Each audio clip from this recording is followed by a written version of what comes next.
Hello everyone and welcome back to my channel take it easy. तो आज हम लोग बात करेंगे कॉन्स्टिट्यूशनल बॉडीज की और आज हम लोग उसमें बात करेंगे यूपीएससी और एसपीएससी के बारे में। ठीक है, तो यूपीएससी जो होता है वो यूनियन पब्लिक सर्विस कमीशन होता है और एसपीएससी होता है स्टेट पब्लिक सर्विस कमीशन। ठीक है, तो अब दोनों ये सेंट्रल लेवल होता है, ये स्टेट लेवल होता है। तो इस वीडियो में हम यूपीएससी और स्टेट पब्लिक सर्विस कमीशन को एक साथ कंपेयर करके पढ़ेंगे। ठीक है, तो यूपीएससी का फुल फॉर्म है यूनियन पब्लिक सर्विस कमीशन और एसपीएससी का स्टेट पब्लिक सर्विस कमीशन। और अगर प्रोविजन की बात करें तो यूपीएससी और एसपीएससी दोनों का प्रोविजन आर्टिकल 315 से लेकर 323 तक दिया हुआ है। यूपीएससी नेशनल वाइड है और एसपीएससी स्टेट लेवल है, कमीशन है। यूपीएससी कौन कौन से एग्जाम कराती है, जितने भी सेंट्रल लेवल एग्जाम होते हैं जैसे आईएएस, आईपीएस, सेंट्रल सर्विसेज, वो यूपीएससी कराती है। और state public service commission state service कराती है। ठीक है, और आगे अब टेन्योर की बात करते हैं, उनके मेंबर्स के टेन्योर के बारे में। तो यूपीएससी और एसपीएससी दोनों के मेंबर्स का टेन्योर 6 साल होता है, 6 ईयर्स होता है। बट एक यहाँ डिफरेंस है कि यूपीएससी में जो मैक्सिमम एज है वो 65 ईयर्स है और एसपीएससी में 62 ईयर्स है, ये याद रखिएगा। अब बात करते हैं ऑटोनॉमी में कि कितने पावर यूपीएससी के पास है और कितनी पावर एसपीएससी के पास है। तो यूपीएससी के पास हाई पावर है क्योंकि ये यूपीएससी है वो प्रोटेक्टेड बाय कॉन्स्टिट्यूशन है। और जो स्टेट पब्लिक सर्विस कमीशन है वो स्टेट कंट्रोल करता है उसके सब्जेक्ट्स। अब नेक्स्ट पॉइंट पे बात करते हैं, constitution does not specify strength and qualification. ये दोनों के लिए सेम है कि कॉन्स्टिट्यूशन में यूपीएससी या एसपीएससी के मेंबर्स का स्ट्रेंथ कितनी होनी चाहिए और उनके क्या क्या क्वालिफिकेशन होने चाहिए, ये मेंशन नहीं है कॉन्स्टिट्यूशन में। नेक्स्ट पॉइंट पे बात करते हैं, अपॉइंटमेंट कौन करता है उनके मेंबर्स का। तो यूपीएससी के जो चेयरमैन और मेंबर्स को प्रेसिडेंट अपॉइंट करते हैं और एसपीएससी के जो मेंबर्स और चेयरमैन है उसको गवर्नर अपॉइंट करता है। और अगर बात करें चेयरमैन और मेंबर्स के रिमूवल का, तो यूपीएससी के जितने भी चेयरमैन और मेंबर हैं उनको रिमूव कौन करता है, वो भी प्रेसिडेंट ही करता है। अपॉइंट भी प्रेसिडेंट करता है और रिमूव भी प्रेसिडेंट ही करता है। बट एसपीएससी में अपॉइंट तो गवर्नर करता है बट रिमूव कौन करता है, प्रेसिडेंट के द्वारा उन्हें रिमूव किया जाता है। ठीक है, ये याद रखिएगा। अब बात करें कि जो रिमूवल का जो भी ग्राउंड है वो कॉन्स्टिट्यूशन में मेंशन किया गया है। 3 ग्राउंड्स हैं जो कि कॉन्स्टिट्यूशन में मेंशन है। पहला है गोन बैंकरप्ट, कि वो जो पर्सन है, जो मेंबर है यूपीएससी या एसपीएससी का, वो बैंकरप्ट हो गया हो। दूसरा, पेड एम्प्लॉयमेंट आउटसाइड, कि अपने सर्विस से बाहर कोई उन्होंने पेड एम्प्लॉयमेंट लिया हुआ है या कोई ऐसा काम करे जहां से उन्हें पैसे मिल रहे हैं, तो इस ग्राउंड पे भी उन्हें रिमूव किया जा सकता है। तीसरा है अनफिट माइंड और बॉडी, या तो माइंड से या बॉडी से अनफिट हो तब उन्हें रिमूव किया जा सकता है।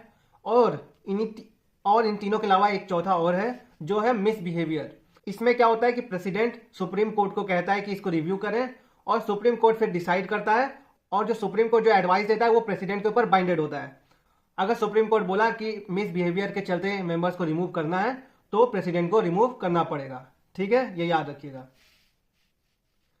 नेक्स्ट बात करते हैं कि half of members should held office of government for at least 10 years. ये दोनों के लिए सेम है कि जितने भी मेंबर्स होने चाहिए उसमें से कम आधे जो होने चाहिए वो कम से कम 10 साल के लिए गवर्नमेंट ऑफिशियल होने चाहिए। ठीक है,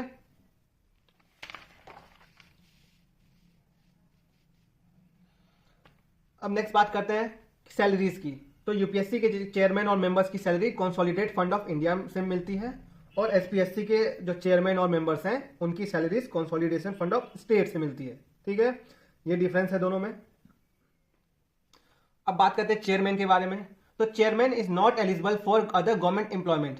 ठीक है, यूपीएससी की बात कर रहे हैं कि not eligible for other government employment. अगर चेयरमैन रिटायर ले लेता है तो वो फिर आगे किसी भी गवर्नमेंट एम्प्लॉयमेंट के लिए एलिजिबल नहीं है। और अगर एसपीएससी के चेयरमैन की बात करें तो can appoint as chairman of other SPSC. ठीक है, और कैन अपॉइंट एज चेयरमैन और मेंबर्स ऑफ यूपीएससी। तो जो चेयरमैन होगा एसपीएससी का वो चाहे तो किसी और स्टेट के एसपीएससी का चेयरमैन बन सकता है या तो यूपीएससी का मेंबर और चेयरमैन उसका बन सकता है। ठीक है, ये याद रखिएगा कि दोनों चेयरमैन जो है यूपीएससी के एसपीएससी के वो सेकेंड टर्म के लिए रीअपॉइंट नहीं किए जा सकते। कि मान लीजिए कि एक टर्म उनका खत्म हो गया एज ए चेयरमैन तो उसी पोजीशन के लिए सेकेंड टर्म के लिए रीअपॉइंट नहीं किए जा सकते। और यूपीएससी का चेयरमैन तो किसी भी गवर्नमेंट एम्प्लॉयमेंट के लिए एलिजिबल नहीं है, बट एसपीएससी का जो चेयरमैन है या तो वो दूसरे स्टेट के एसपीएससी का चेयरमैन बन सकता है या तो वो चेयरमैन और मेंबर यूपीएससी का बन सकता है। ठीक है, नेक्स्ट अगर बाकी मेंबर्स की बात करें तो यूपीएससी के जो मेंबर्स हैं they are eligible for appoints as chairman of UPSC और एसपीएससी। जो यूपीएससी के मेंबर हैं वो एसपीएससी या एसपीएससी के चेयरमैन के रूप में अपॉइंट किए जा सकते हैं। और अगर एसपीएससी के मेंबर्स की बात करें तो they are eligible for appoint as chairman of SPSC and chairman और मेंबर ऑफ यूपीएससी। जो एसपीएससी के मेंबर्स हैं वो तो चाहे दूसरे स्टेट के एसपीएससी के चेयरमैन बन सकते हैं या चेयरमैन और मेंबर बन सकते हैं यूपीएससी के। ठीक है, इसको याद रखिएगा अच्छे से, एग्जाम में ये पूछ सकता है और कंफ्यूज भी किया जा सकता है इससे। अब नेक्स्ट बात करते हैं कि फंक्शंस के बारे में, यूपीएससी और एसपीएससी के फंक्शन क्या क्या होते हैं। दोनों के फंक्शन सेम ही होते हैं, बस यूपीएससी में जो होता है वो एडवाइस किया जाता है प्रेसिडेंट को और एसपीएससी में गवर्नर को एडवाइस किया जाता है। तो देख लेते हैं कि क्या क्या एडवाइस किया जाता है। पहला, recruitment method for civil services and post. क्या किस मेथड से सिविल सर्विसेज या जो भी बाकी पोस्ट है उसकी रिक्रूटमेंट की मेथड क्या होनी चाहिए, कैसे उनको रिक्रूट करना चाहिए, ये कौन डिसाइड करता है? यूपीएससी करता है। दूसरा है डिसिप्लिनरी एक्शंस या डिसिप्लिनरी मैटर्स। जो भी सिविल सर्वेंट्स हैं या जितने भी ऑफिशियल्स हैं उनकी डिसिप्लिनरी मैटर्स हैं। अगर यूपीएससी की बात करें तो यूपीएससी एडवाइस करता है प्रेसिडेंट को और एसपीएससी एडवाइस करता है गवर्नर को। डिसिप्लिनरी मैटर्स किसके रिलेटेड होते हैं? जो भी सिविल सर्वेंट हैं या जो भी ऑफिशियल्स हैं उनसे रिलेटेड होते हैं। आगे बात करते हैं प्रमोशन एंड ट्रांसफर। ठीक है, कि किसको प्रमोशन मिलना चाहिए, किसको कैसे ट्रांसफर करना चाहिए, वो भी यूपीएससी एडवाइस करती है प्रेसिडेंट को और एसपीएससी एडवाइस करती है गवर्नर को। ठीक है, अब अगर यूपीएससी की बात करें तो reports annually to the president और एसपीएससी में reports annually to the governor of the respected state. ठीक है, तो यूपीएससी हर साल प्रेसिडेंट को एनुअल रिपोर्ट करती है, जो एसपीएससी है वो जिस स्टेट की है उस स्टेट के गवर्नर को वो एनुअली रिपोर्ट करती है। ओके, चलिए आगे बात करते हैं। नेक्स्ट बात करते हैं, if government fails to consult UPSC और SPSC the aggrieved public servant has no remedy in court.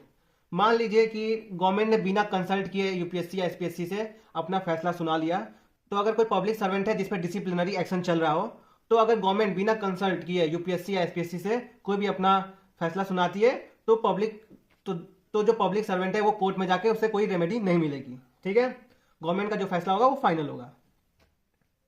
Next, provision regarding disciplinary action of UPSC और SPSC are directory and non mandatory.